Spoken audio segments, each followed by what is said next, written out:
Caps for Sale, a tale of a peddler, some monkeys, and their monkey business. Told and illustrated by Esper Slobodkina. And this was Sarah's book. Oh, look, my goodness, look at all of his hats.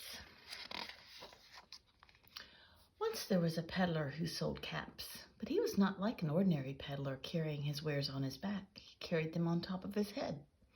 First he had on his own checked cap, then a bunch of gray caps, then a bunch of brown caps, then a bunch of blue caps, and on the very top a bunch of red caps. So checked, gray, brown, blue, and red. He walked up and down the streets holding himself very straight so as not to upset his caps. As he went along, he called, "Caps, caps for sale, 50 cents a cap." One morning, he couldn't sell any caps. He walked up and down the street, and he walked down the street calling, "Caps, caps for sale, 50 cents a cap." But nobody wanted any caps that morning. Nobody even wanted a red cap.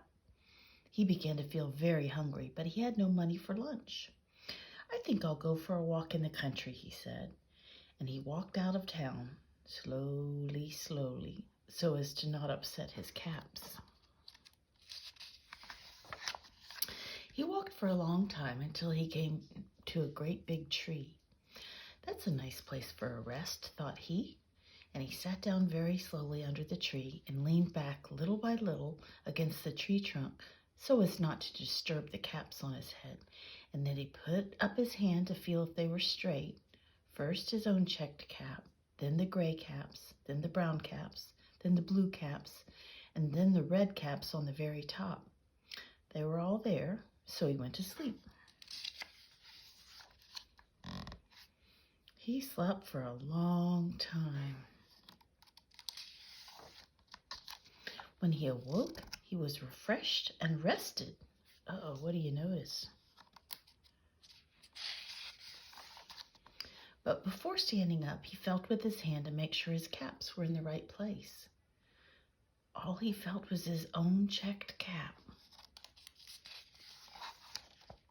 He looked to the right of him, no caps.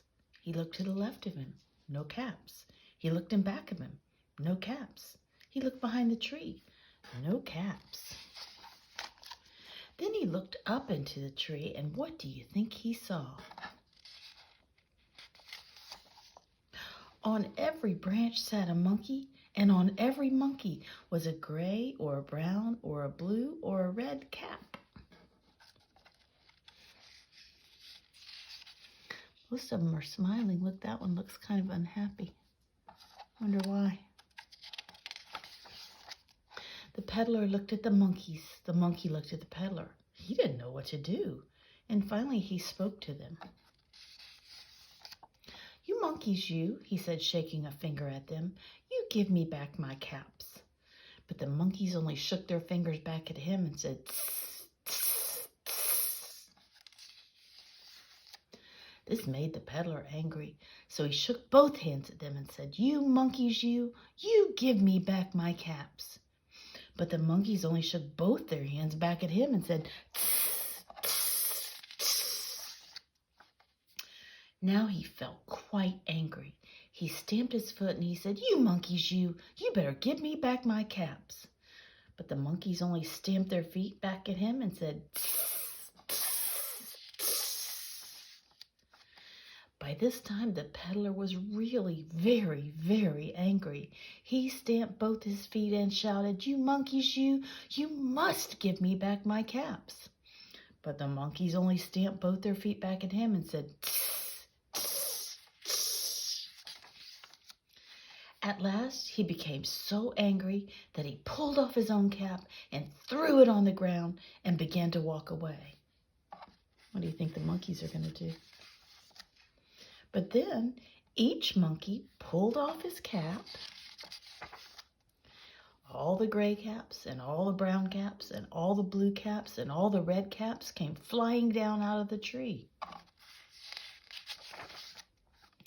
So the peddler picked up his caps and put them back on his head. First his own checked hat, then the gray caps, then the brown caps, then the blue caps, then the red caps on the very top.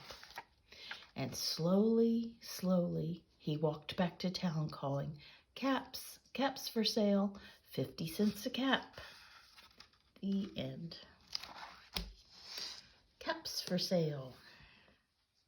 Those monkeys did whatever he did, didn't they?